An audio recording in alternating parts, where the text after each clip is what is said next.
By slowly getting involved in the student union, which I genuinely encourage every young man and woman at college and university today to do, you just learn so much. It's about meeting people, developing friendships, and learning about politics, representation, argument, demanding, and all the rest of it.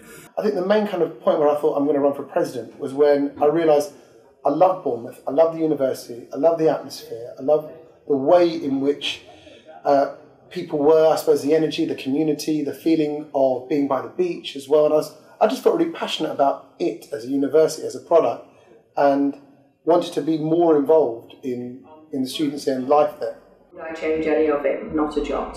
I have had the most charmed life where I got to be president of the National Youth Students, which I still think is one of the greatest honours and experiences anybody could ever have. Before I'd gone to university, I spent a year working in Ghana as a teacher on voluntary service overseas, VSO.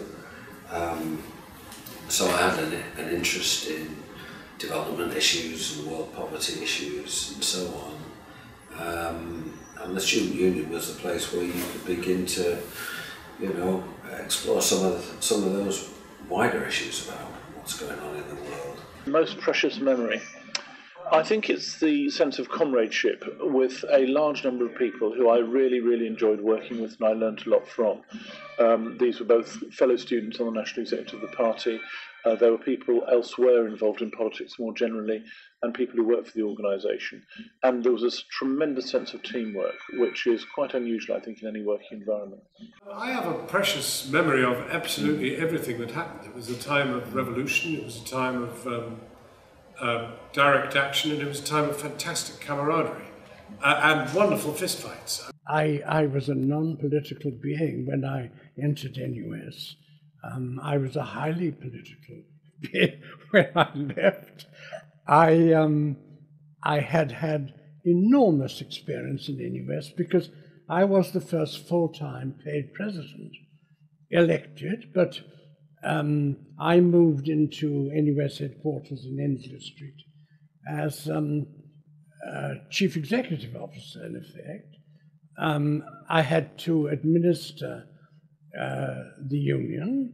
I had to travel all over the world. I had to meet heads of state. I had to argue the NUS case in communist countries. And all this was a vast experience, which I couldn't have been without.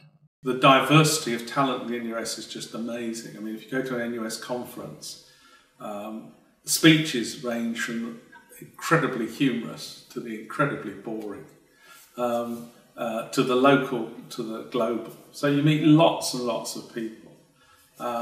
And I think that stands you in good stead. I've got lots of precious memories, and one of them will be about leaving an executive that when I first joined the NUS executive in 1974, there'd only ever been in its existence one woman on that executive. And by the time I left, we had 50%. So that's one very precious memory. And then I think maybe my most precious memory, really, is that I was the first woman president and I was succeeded by the first black president. And that felt very proud as an achievement. But, I'm a London boy. I was born just down the road from where we are now. And the chance to go up to Chester and meet people from, from the northeast, from the northwest, from the middle, and to interact with people and to have a good time. And I realised at the time that we were a generation, and the generation was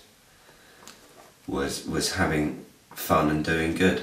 I hope I got elected because people thought I could do the job, but there's no doubt in my mind that the student movement in electing me was also sending a great big fat signal to everybody else about the importance of tolerance and inclusion and all those kinds of values that I think now we take for granted.